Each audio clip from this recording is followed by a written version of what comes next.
নমস্কার বন্ধুরা, বাংলার ইনভেস্টর ইউটিউব চ্যানেলে আপনাদের সকলকে স্বাগত জানাই। চ্যানেলে প্রথমবার এসে থাকলে চ্যানেলটা অবশ্যই সাবস্ক্রাইব করে রাখবেন এবং তার সঙ্গে সঙ্গে পাশে থাকা বেল আইকন টিপে অল অবশ্যই সিলেক্ট করে রাখবেন, যাতে করে পরবর্তী ভিডিওগুলোর নোটিফিকেশন আপনাদের কাছে সময় মতো পৌঁছে যায়। তো চলুন এই ভিডিওটা শুরু করা যাক। তো যদি কথা বলি, আজকেও মার্কেটে দেখতে পাচ্ছেন 0.64% ডাউনফল দেখা গিয়েছিল। তো গতকালের যে এফআইআই এবং ডিআইআই এর ডেটা, সেখানে দেখতে পাচ্ছেন এই যে ডিআইআই, এরা কিন্তু এফআইআইটা যে পরিমাণে বিক্রি করেছে তার থেকে অনেকটা কম পরিমাণেই কিনেছিল, মানে হাফের থেকেও কম। এবং তারই সঙ্গে সঙ্গে যদি গতকালের কথা বলি, তো দেখতে পাচ্ছেন এই যে ইন্ডেক্স ফিউচার, এইখানেতে কিছুটা বাইং এসেছিল, কিন্তু অপশানে ভালো পরিমাণে সেলিং এসেছিল। এবং যদি স্টকের কথা বলি, এই স্টক ফিউচারে দেখতে পাচ্ছেন প্রায় 2296 কোটি টাকা সেলিং এসেছিল। মানে এফআইআই এমনি ক্যাশ মার্কেটেও বিক্রি করছে, তার সঙ্গে সঙ্গে ইন্ডেক্স স্টক ফিউচার এইগুলোতেও কিন্তু বিক্রি করেই যাচ্ছে। এবং তারই সঙ্গে সঙ্গে আজকে এই নিফটি ফিফটির এক্সপায়ারি ছিল। তো দুটো লেভেল বলেছিলাম, নিচের দিকে 25,900 এবং ওপর দিকে তো 26,200, এটা আগে ছিল। তো তারপরে আস্তে আস্তে পড়েছে। তো দেখতে পাচ্ছেন আজকে কিন্তু এই 25,900 এর কাছেই বন্ধ হয়েছে। তো মার্কেটে দুটোর সময় একবার রিকভারি করার চেষ্টা করেছিল, কিন্তু তারপরে সেখান থেকে আবার আস্তে আস্তে নিচের দিকেই নেমে আসে। তো এরপরে যদি নিচের দিকের লেভেলের কথা বলি, সেটা থাকবে এই 25,800। এবং এরই সঙ্গে সঙ্গে এই যে ইন্ডিয়ান রুপি, এটাও দেখতে পাচ্ছেন এই ডলারের এগেনস্টে নিয়মিতই দুর্বল হচ্ছে। আজকের দিনেও আবার ওপর দিকে উঠেছে, মানে দুর্বল হয়ে গেছে। এই 90.92 এর কাছাকাছি এই মুহূর্তে কিন্তু ট্রেড করছে। তো যদি দেখেন এক মাস আগেই এটা কিন্তু এই 88.64 কাছাকাছি চলছিল। তো সেইখান থেকেই অল্প দিনেই প্রায় কিন্তু 2.5%-এর কাছাকাছি দুর্বল হয়েছে। তো তারই প্রভাব আজকে বিভিন্ন ইন্ডাস্ট্রিজেও দেখা গেছে। তো দেখতে পাচ্ছেন নিফটি ফিফটি এটা তো পড়েছে, তার সঙ্গে সঙ্গে নিফটি নেক্সট 50 এটাও 0.42% ডাউন। নিফটি ব্যাংক এটা পড়েছে 0.72%। তারপরে ফাইন্যান্সিয়াল সার্ভিসেস এটা 0.79% ডাউন।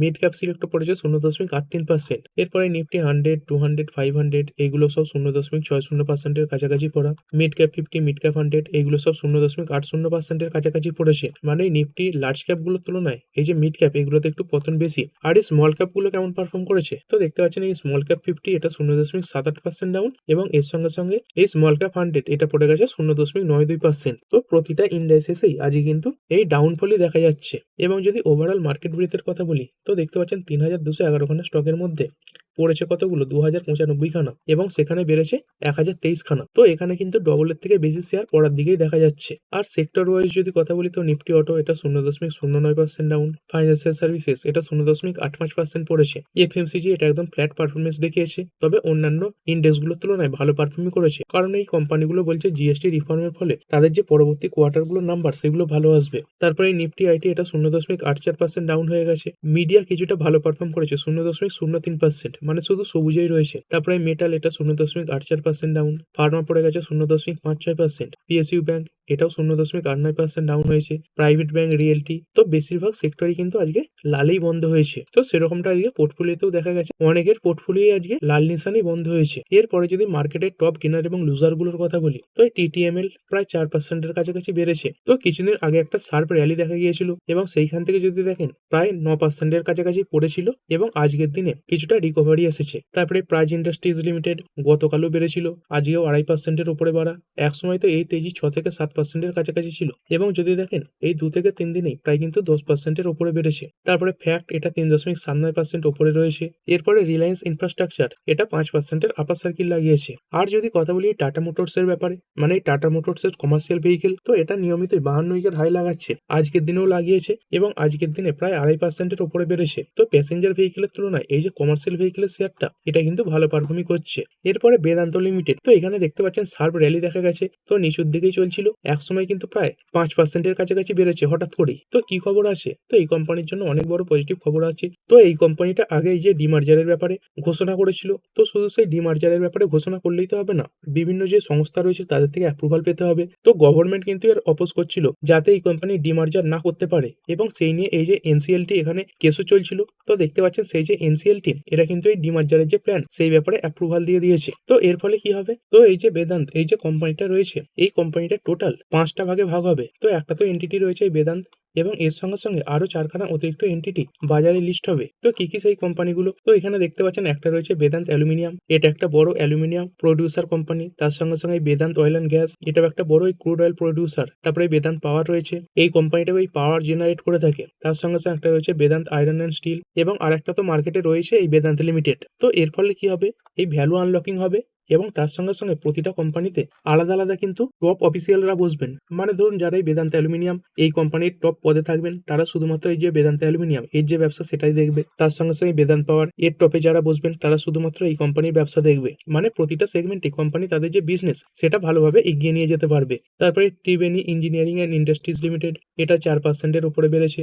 তারপরে এসিপিসি লিমিটেড এটা 5% উপরে বাড়া। তো এই এসিপিসি এই কোম্পানি বাড়ার পেছনে একটা কারণ রয়েছে। তো 270 কোটি টাকার অর্ডার পেয়েছে। আর এই কোম্পানির সাইজ কত? তো দেখতে পাচ্ছেন প্রায় 2000 কোটির কাছাকাছি। এরপরে চলুন পড়া শেয়ারগুলো একবার দেখে নিই। তো এই ট্রান্সফরমার আর রেকটিফায়ার্স এটা 5.5% উপরে পড়েছে। তো কোম্পানিটা রিসেন্টলি ভালো র্যালি দেখিয়েছিল। যদি দেখেন 5 দিনেও আজকেই এতটা পড়ার পরেও প্রায় কিন্তু 17% কাছাকাছি বাড়া। তারপরে পিবি ফিনটেক লিমিটেড এটা পড়েছে 5% কাছাকাছি। তো একটা পুরো সেক্টর নিয়ে খবর আসছে এবং তার কারণে এই স্টকটা পড়েছে। তো কি খবর? তো দেখতে পাচ্ছেন এই ফাইন্যান্স মিনিস্টার নির্মলা সীতারামনজি তিনি একটা নতুন অ্যাক্ট ইন্ট্রোডিউস করেছেন। তো কি সেই অ্যাক্টের নাম দেখতে পাচ্ছেন সবকা বীমা সবকা রুকসা। তো এই অ্যাক্টের মাধ্যমে কি করা হবে দেখতে পাচ্ছেন proposes to cap agent commission. মানে বিভিন্ন যে ইন্স্যুরেন্স সেগমেন্ট রয়েছে সেই সেগমেন্টে যে এজেন্টরা রয়েছে তারা যে কমিশনটা নিয়ে থাকে তো সেই যে কমিশন সেটা কমানোর কথাই কিন্তু বলা হচ্ছে। তো এদের তো অ্যাকচুয়ালি কোম্পানিগুলোর জন্য ভালো হবে, কারণ এজেন্টের এই যে কমিশন সেটা কম দিতে হবে। কিন্তু প্রবলেমটা কোথায়? কারণ এই প্রবলেমটা হলো ইন্স্যুরেন্স সেগমেন্টে এই যে এজেন্টরা তারাই কিন্তু বিভিন্ন ক্লায়েন্ট ধরে আনে। তো এই কমিশন কমে যাওয়ার কারণে এজেন্টের যে আসার পরিমাণ সেটা কিন্তু কমে যেতে পারে। তো এসব কারণেই এই স্টকটাতে আজকে প্রথম দেখা গেছে। তারপরে এই অ্যাক্সিস ব্যাংক এটা 5%-এর উপরে পড়েছে। তো কি খবর সামনে আসছে? তো কোম্পানির ম্যানেজমেন্ট তারা এটাই বলছে তাদের এই যে এনআইএম মানে নেট ইন্টারেস্ট মার্জিন সেটা কিন্তু এই কোয়ার্টার 3-তেও প্রেসারে থাকতে পারে। এবং তার সঙ্গে সঙ্গে এই যে সিটি এই যে ব্রোকারটা রয়েছে তারাও সেই একই কারণ দেখিয়ে ইনভেস্টরদের কিন্তু সতর্ক করেছে। তারপরে কথা বলবো ইটার্নাল লিমিটেড। তো আজকে 4.67% পড়ে গেছে। তো যদি দেখেন কোম্পানি অনেকটাই উচ্চ ভ্যালুয়েশনে মার্কেটে ট্রেড করছিল। তো দেখতে পাচ্ছেন এখনো এই যে পি রেশিও এটাই 1412 কাছাকাছি রয়েছে। আর এমনিতেও এটা একটা লার্জ ক্যাপ কোম্পানি হয়ে গেছে। দেখতে পাচ্ছেন প্রায় 2.58 লাখ কোটির মার্কেট ক্যাপাসিটি রয়েছে। তো এত বড় একটা লার্জ ক্যাপ কোম্পানির এত বেশি পি রেশিও হওয়া জাস্টিফাই করছে না। তো সেই কারণে স্টকটা আস্তে আস্তে নিচের দিকে নামছে। এবং যদি কথা বলি পূর্ববর্তী 5 মাসের মধ্যে এই কোম্পানি কিন্তু আজকের দিনে সব থেকে বড় পতন দেখালো। তারপরে এই ওলা ইলেকট্রিক মোবিলিটি লিমিটেড আজকে 8.5%-এর উপরে পড়েছে। তো এই 52 লো এর কাছে ট্রেড করছে। 52 লো কত? 33.20 এবং আজকের লো হচ্ছে 34.16, মানে প্রায় 1 টাকার কাছাকাছি ওপরে রয়েছে। তো কি কারণে পড়েছে? তো দেখতে পাচ্ছেন কোম্পানির প্রমোটার তারা আবার তাদের শেয়ার বিক্রি করে দিয়েছে এই বাল্ক ডিলের মাধ্যমে। কিসের জন্য? কারণ এই 260 কোটির যে প্রমোটার লোন রয়েছে সেটাকে রিপে করার জন্য। তো কোম্পানির প্রমোটার 0.6% স্টেক আবার বিক্রি করে দিয়েছে এই 92 কোটি টাকায়। আর এর অ্যাভারেজ প্রাইস কত ছিল দেখতে পাচ্ছেন এই 34.99 টাকা। এরপরে যদি রিসেন্টলি লিস্টেড আইপিও গুলো একবার দেখি তো দেখতে পাচ্ছেন করোনা রেমিডিস এটা শুরুতে প্রায় 4%-এর কাছাকাছি পড়া ছিল। তো সেখান থেকে অনেকটাই রিকভারি করে ফেলেছে, সবুজেই বন্ধ হয়েছে। তারপরে এই ওয়েক ফিট তো এটাও অনেকটা লাল নিশানেই খুলেছিল এবং তারপরে কিন্তু আস্তে আস্তে এই সবুজেই গেছে, 0.87% আজকের দিনে বেড়েছে। তারপরে মিসো লিমিটেড তো গতকালও একটা তেজি দেখা গিয়েছিল, প্রায় 6%-এর কাছাকাছি বেড়েছিল এবং আজকের দিনেও এই স্টকটা প্রায় 5.5%-এর উপরে বেড়েছে। তারপরে এই আকাশ লিমিটেড এটা সামান্য ডাউন 0.53% নিচে। তারপরে বিদ্যা ওয়্যার্স এটাই 2%-এর কাছাকাছি বাড়া রয়েছে। আর এরপরে যদি কথা বলি একটি আইপিও নিয়ে তো এই আইসিআইসিআই প্রুডেন্সিয়াল এই যে অ্যাসেট ম্যানেজমেন্টের আইপিওটা সেটা বাজারে এসেছিল এবং আজকের দিনে সেই আইপিওর যে সাবস্ক্রিপশন সেটা কিন্তু বন্ধ হয়ে গেছে। তো দেখতে পাচ্ছেন 12 তারিখে ওপেন হয়েছিল এবং 16 তারিখে ক্লোজ হয়ে গেছে। তো সাবস্ক্রিপশন কেমন হয়েছে? তো দেখতে পাচ্ছেন এটা একটা বড় সাইজের আইপিও ছিল, এই 10,603 কোটির আইপিও। তো 39 গুণ সাবস্ক্রিপশন হয়েছে।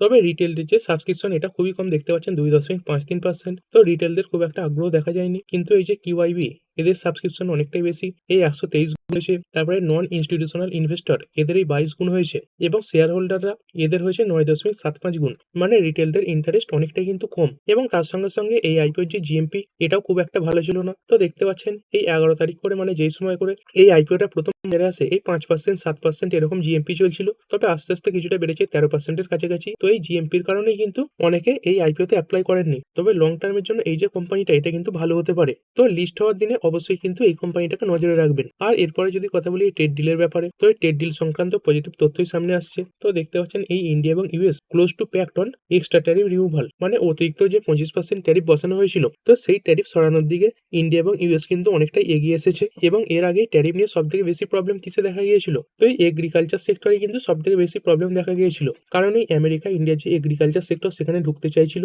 এবং সেখানে ইন্ডিয়ার যে ট্রেড নেগোসিয়েটররা ছিলেন তারা বাধা দিচ্ছিলেন। তো বর্তমানে খবর আসছে আমেরিকা তার এই 6 দফায় ট্রেড ডিল নিয়ে আলোচনা হওয়ার পরে আর কিন্তু এই এগ্রিকালচার সেক্টরে ঢোকার চেষ্টাও করছে না। তো এটাও কিন্তু একটা পজিটিভ ব্যাপার যে খুব তাড়াতাড়ি এই যে ট্রেড ডিল সেটা কিন্তু কমপ্লিট হতে পারে। আর ভিডিও শেষে নিফটি তো 11টা কোম্পানি আজকে পজিটিভে বন্ধ হয়েছে এবং 39টা কোম্পানি নেগেটিভে বন্ধ হয়েছে। তো ইন্ডেক্স ওয়াইজও পড়া শেয়ারের সংখ্যা কিন্তু বেশি। আর এই নিফটির মধ্যে কোনগুলো ভালো এবং খারাপ পারফর্ম করলো? তো ভারতী এয়ারটেল 1.70% বাড়া, তারপরে টাইটান 1.65%, টাটা কনজিউমার এটা 1.26% বেড়েছে, মাহিন্দ্রা অ্যান্ড মাহিন্দ্রা এটা 0.58% বেড়েছে এবং বাজাজ অটো বেড়েছে 0.55%। আর পড়েছে কোনগুলো? তো অ্যাক্সিস ব্যাংক 5%-এর ওপরে পড়া, তারপরে জোম্যাটো বা ইটার্নাল এটা 4%-এর ওপরে পড়েছে, তারপরে জেএসডব্লিউ স্টিল 2.66%, এইচসিএল এটা 1.91% পড়েছে এবং টাটা স্টিল পড়ে গেছে 1.78%। তো এই ভিডিওটা এখানেই শেষ করছি, পরের ভিডিওতে আরো কিছু স্টক স্পেসিফিক আলোচনা করা হবে। তো ঠিক আছে বন্ধুরা, আশা করছি ভিডিওটা আপনাদের ভালো লেগেছে। আপনি চাইলে এটাকে লাইক এবং শেয়ার করতে পারেন।